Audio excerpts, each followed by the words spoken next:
Here are the stories we're covering this week in the Category 5.tv newsroom. Bristol Airport has blamed a cyber attack for causing flight delay screens to fail for 2 days. It could soon prove expensive for media makers to chase online pirates in Canada. The country's Supreme Court has unanimously ruled that internet providers are entitled to reasonable compensation when asked to link pirates' IP addresses to customer details. A few lines of CSS is all it takes to bring Apple devices to their knees, and the father of Linux, Linus Torvalds, would like to apologize for years of being a jerk, and is taking time off to learn empathy. These stories are coming right up. Don't go anywhere. Jeff Weston. Yeah, man. You're building a brand new, beautiful website. What? Aren't you? No. Am I? Oh, you're a terrible actor. What? This is where acting comes into play. Oh, I didn't know we were acting. You're supposed to act. Okay, fair enough. All right. Yeah, I'm building a really cool website. Are you building a really cool website? Just because Jeff is confused doesn't mean you have to be. Visit cat5.tv/dreamhost to sign up for unlimited web hosting for your website with unlimited email accounts, MySQL databases, the latest version of PHP, WordPress, and more, and even a free domain name registration. It's less than $6 per month, so sign up today. cat5.tv/dreamhost. This is the Category 5.tv newsroom, covering the week's top tech stories with a slight Linux bias. I'm Sasha Rickman, and here are the top stories we're following this week. Bristol Airport has blamed a cyber attack for causing flight display screens to fail for 2 days. An airport spokesman said that the information screens were taken offline early on Friday in order to contain an attack similar to so-called ransomware. The spokesman said no ransom had been paid to get the systems working again. Ransomware is a form of malware which computer viruses threaten to delete files unless a ransom is paid. Spokesman James Gore said, "We believe there was an online attempt to target part of our administrative systems and required us to take a number of applications offline as a precautionary measure, including the one that provides our data for flight information screens. That was done to contain the problem and to avoid any further impact on more critical systems." Mr. Gore said that flights were unaffected, but contingency measures and manual processes, including whiteboards and marker pens, had to be used in place of display screens. At no point were any safety or security systems impacted or put at risk. He said that it had taken longer than people might have expected to rectify due to a cautious approach. Given the number of safety and security critical systems operating at an airport, we wanted to make sure that the issue with the flight information application that experienced the problem was absolutely resolved before it was put back online. No flights are understood to have been disrupted as a result. Yeah, but that's the world we live in, right? That's right. And to be honest with you, I'm not super surprised that something like this might happen. My question is, I guess, more about, like, it happens here as well in like our towns and stuff. Is what they did enough? Like, if you notice it and you just shut down one part, is that enough? Well, it didn't really go into details as to how the infiltration was taking place, and to say that, okay, we're shutting down systems to stop it from spreading. I mean, it makes sense because the way ransomware infects networks is it looks for other systems on the network, finds the files that are shared on those systems, and encrypts them, and then holds them ransom. Right. It's usually not a targeted attack, though. It's something that just comes in through somebody opened a bad email or a website address. They didn't have proper protection. Or, here's a scary scenario for you, Sasha. Somebody had remote desktop or something installed on their computer and active so that they can access their computer from home. Right. So they can work from home. And those protocols, RDP, for example, remote desktop protocol, you can't tell when someone's brute forcing your login. Okay. So they find, so these scripts, bots, if you will, they find computers on the web that are open to remote desktop, as the example.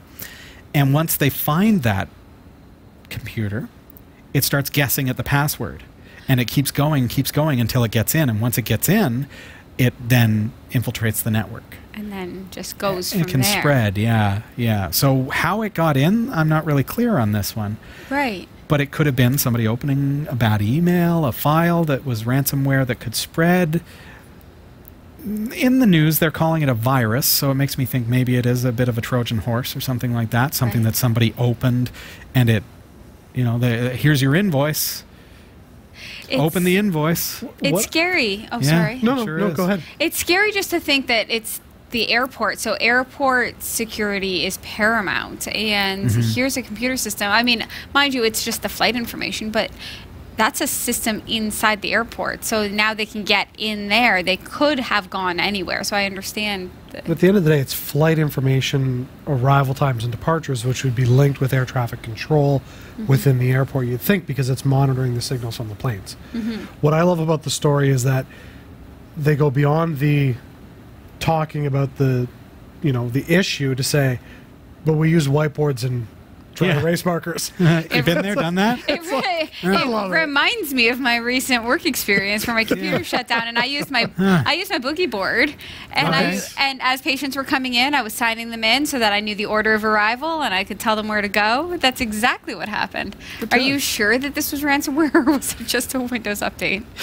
Maybe that's all it was. We need to shut this thing down before Microsoft updates all our computers and destroys our network. That's funny. Wow. Yeah. It could soon prove expensive for media makers to chase online pirates in Canada. The country's Supreme Court has unanimously ruled that internet providers are entitled to reasonable compensation when asked to link pirates' IP addresses to customer details. Voltage Pictures, the production firm behind The Hurt Locker, intended to sue roughly 55,000 customers of telecom giant Rogers for allegedly bootlegging movies, but balked when Rogers wanted to charge $100 per hour to comply with the requests for information. Rogers won the initial federal court case, but had to defend itself at the Supreme Court when Voltage appealed the case. Voltage had insisted that these kinds of fees would make it too costly to pursue pirates. Good. Justice Russell Brown rejected this notion, however, and suggested that media producers could wind up imposing stiff costs on ISPs. He noted that the costs may well be small right now, but that it would be wrong to assume that they would always be inconsequential. Not surprisingly, Rogers characterized the decision as a victory for customers, claiming that millions of people faced open season on their personal data if ISPs had to provide info no matter what the cost. This doesn't mean that Canadian ISPs could ask for blank checks. Brown indicated that Rogers should go back to a lower court to prove its costs. Even so, it adds a barrier to Hollywood studios and music labels expecting to track down pirates. They can't just assume ISPs will work pro bono on their behalf. Come on. I love this. In no way am I saying, go Pirates, but That's not it at all. No, I love that it's not just a steamroll process. Right. Like, and oddly enough with Voltage Pictures, this is the second time that they've come into a high-profile case over the Hurt Locker. The first time was years ago when they took on Tech Savvy. Because they wanted to get access to who the people were that were downloading it. The Tech Savvy took them to court, and I don't remember all the details, but basically Tech Savvy won to a certain degree to say, you can't just have our data. Right. And now so Voltage Pictures has continued their onslaught over the Hurt Locker. Who even watches the Hurt Locker anymore? Like, this is an issue that's like, the movie's what, 8 years old, 10 years old? Like, who cares now? I've never even heard of it. I've never seen it ever. I think it was a war movie. I'm not a pirate. But now it's like, hey, we want all your people. No, you got to pay for it. And quite frankly, I think they should. Right. And the foo in our chat room says exactly what comes to mind is that $100 an hour. I mean, consider this as well. The foo. This is Canadian dollars. Rogers is a Canadian company. $100 an hour is cheap. That's true. I charge $150. Yeah.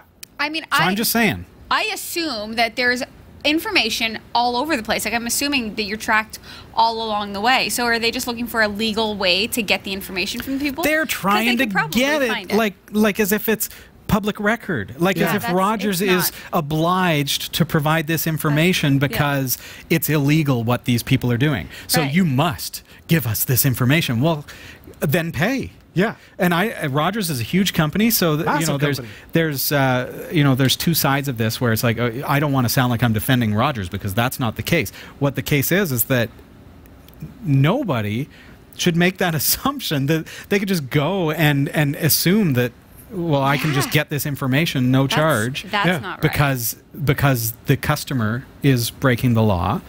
Mm-hmm. Yeah. Rogers has every right to charge twice what they're asking. I totally agree.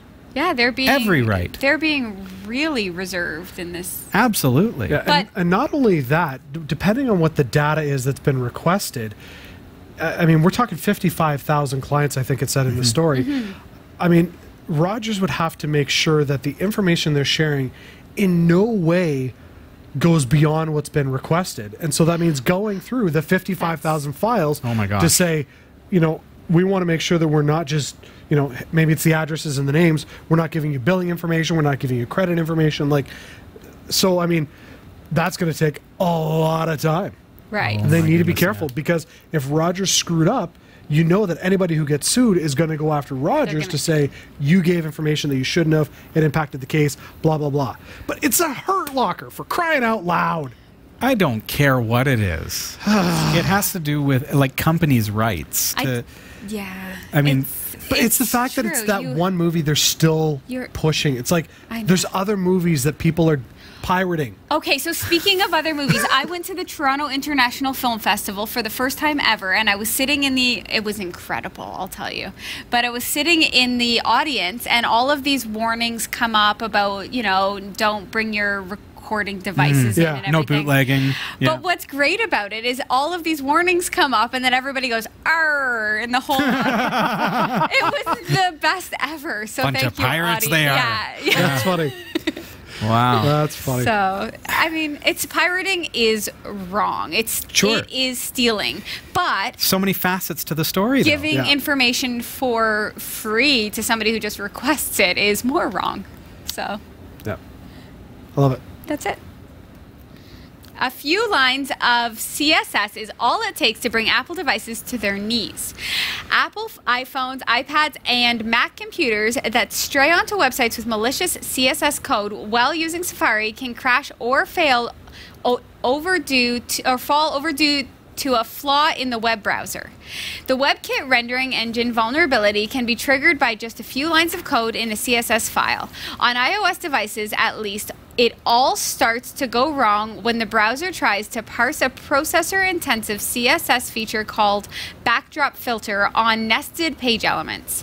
The so-called Safari Reaper attack, developed by a Berlin-based security researcher and uploaded to GitHub this week, effectively crashes iOS devices from iPads to iPhones running iOS 7 to 12 and even Apple smartwatches. The CSS causes the rendering engine to exhaust the system's resources and force the gadgets to reboot to recover. Mac can be similarly frozen by the same exploit, forcing them to restart, so don't try this at home. Other browsers that make use of WebKit are likely also vulnerable. On systems that don't crash, the HTML renders a picture of a triggered Thomas Tank Engine. The same trick crashes tabs on IE and Edge. The researcher came across the vulnerability while researching browser crashing attacks more generally last week. It's an Apple story, though. Is this a story because Apple just does, like, does Apple crash often? Is this why it's a story? Nah, well, no. I mean, my wife has a Mac. I know. Nobody yell at me. I don't think it's ever crashed. Yeah. But I mean, a lot of the world runs on Mac because of all the graphics and all that kind of stuff. So a lot of people use it. So that makes it a newsworthy topic. But I mean, like, I look at that and go, okay, sure, great, wonderful, you crash. You know, there's other issues bigger than this. It's like, However, so maybe it's not a huge issue, but maybe the simpleness of the capability of an attacker to crash said That's true. system, like, we can inject a CSS code into an existing site. Let's say we work it into a WordPress plugin, yeah. Right. that is widely distributed. And so then everyone gets their updates on their WordPress blog or website, and now tens of thousands of websites are infected with this undetectable, because it's not malware. It's just a piece of CSS code. Yeah. That now everyone with a Mac goes to that site and their computer reboots. And it's right across the board. Like, it's iDevices and the smartwatches. Yeah, your phone too. That's incredible. That's quite the vulnerability. That is incredible. Whoops. That for a system that like never crashes, that there's something so simple that's its Achilles tendon. Like, it blows my mind. It's ultra small. Now, here's a conspiracy theory for you. Okay. Now that it's Microsoft that owns GitHub, right? Yes. Yes. Put that code in all the CS, in all the programs. Just and it's on a Mac every user. Yeah. Boom. And they're like, Every CSS file. Windows is like, I got you, Apple. That's exactly how Microsoft rolls, too. That's true. They're like, April Fools. Or they'll force a system update. That There you go. happens. Yeah, it just injects it into everything. Oh. Yeah, that's bad anyways. The father of Linux, Linus Torvalds, would like to apologize for years of being a jerk and is taking time off to learn empathy. Linux creator Linus Torvalds has apologized for years of rants, swearing, and general hostility directed at other Linux developers, saying that he's going to take a temporary break from his role as maintainer of the open source kernel to learn how to behave better. For many years, Torvalds has been infamous for his expletive-filled aggressive outbursts on the Linux kernel mailing list, chewing out developers who submit patches that he believes aren't up to the standards necessary for the kernel. He's defended this behavior in the face of pushback from other developers, insisting that people being nice to one another was an American ideology. But that may be coming to an end. In a lengthy email posted to the mailing list Sunday night, Torvalds expressed a change of heart. Taken to task over attacks that he recognizes were unprofessional and uncalled for, he says now he recognizes that his behavior was not okay and that he's truly sorry. He's going to step back from kernel development for a while, something he's done before while developing the Git source control system, so that he can get help on how to behave differently. At the same time, the Linux project now has a code of conduct. Previously, the project had a code of conflict, a short document that asserts that the code quality is the only thing that matters and implores developers to be excellent to each other. The new code of conduct is more extensive and sets explicit standards for behavior, requiring it to be positive, professional, welcoming, and inclusive. Thank you for listening to me. What do you mean? I feel like Linus literally just watched this show someday. And he was just like, heard you know you what? say, Sasha's right. be good to one another. Exactly. Sasha's right. People should be nice to each other. It's smart to care. Empathy is something I should build. Compassion is important.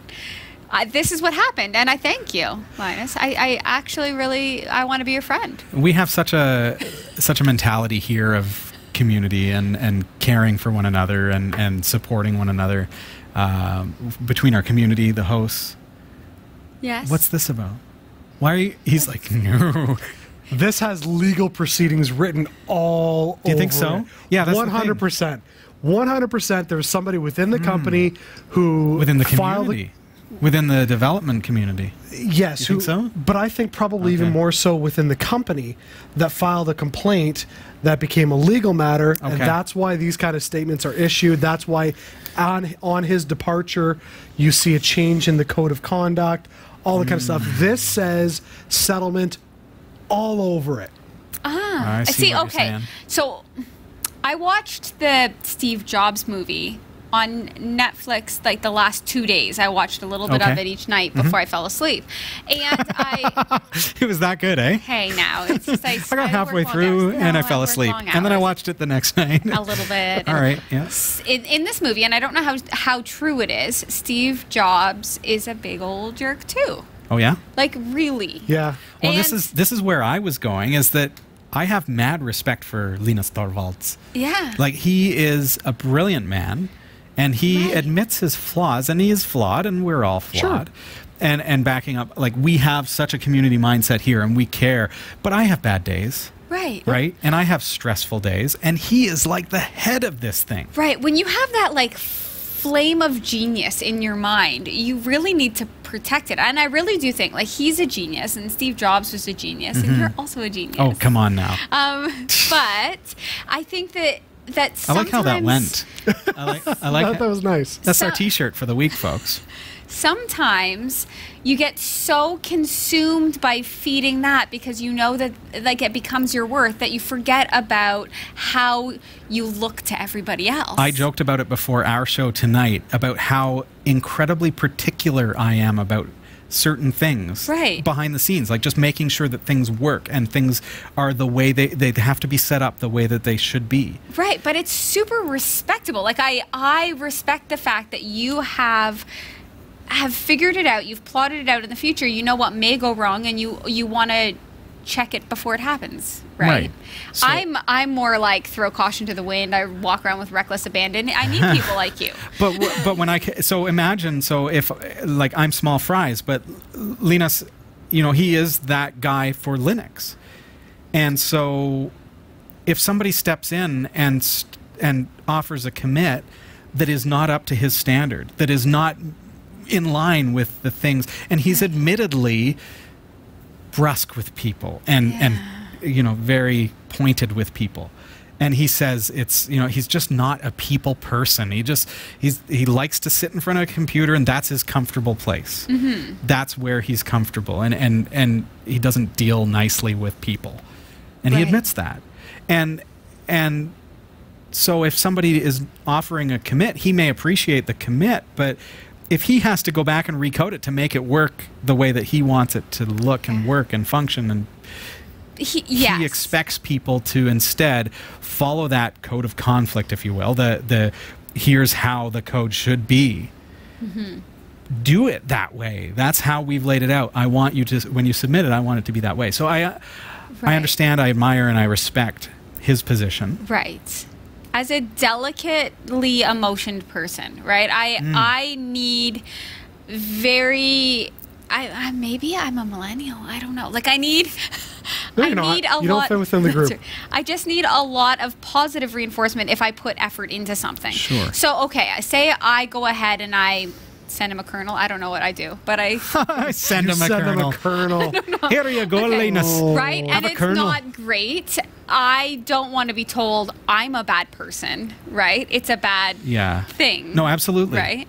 But again, he knows his flaws. We know his flaws as his community. Right. And it takes people skills and a willingness to be that people person to, like, I as a father, for example, and I do my best to encourage my children, and you've been through it as well. Like, sometimes the kids won't do things the way that I want them to do it, or maybe, you know, the first time is always a disaster, but I don't want to blast them for doing it wrong. No, I want to encourage you to be better and to learn. You have to, but that's part of me as a father. You have to give them feedback sandwiches. I learned this in therapy, where you positive thing, then the constructive criticism, and then another positive thing. Here's what we need to do to improve.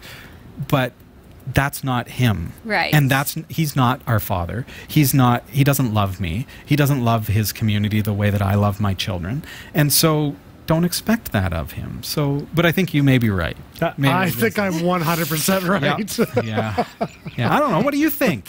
That's the world I work in. I think he watched this show and he was like, Sasha's got it. People should be nice to each other. It should start with me. Let's grow my empathy. Lawsuit. I'll go with Sasha. I like it.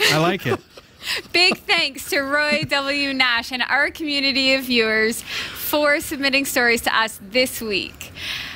Thanks for watching the Category 5.tv newsroom. Don't forget to like and subscribe for all your tech news with a slight Linux bias. And for more free content, be sure to check out our website. From the Category 5.tv newsroom, I'm Sasha Rickman. And I'm Robbie Ferguson. And I'm Jeff Weston. It has been a pleasure having you here with us this week. You see how I did that? I was so nice. You're so friendly. You've done good.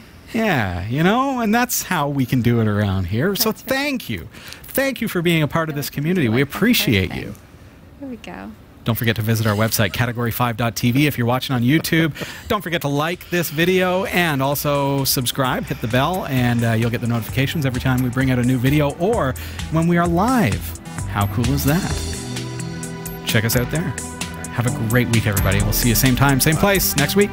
Good night.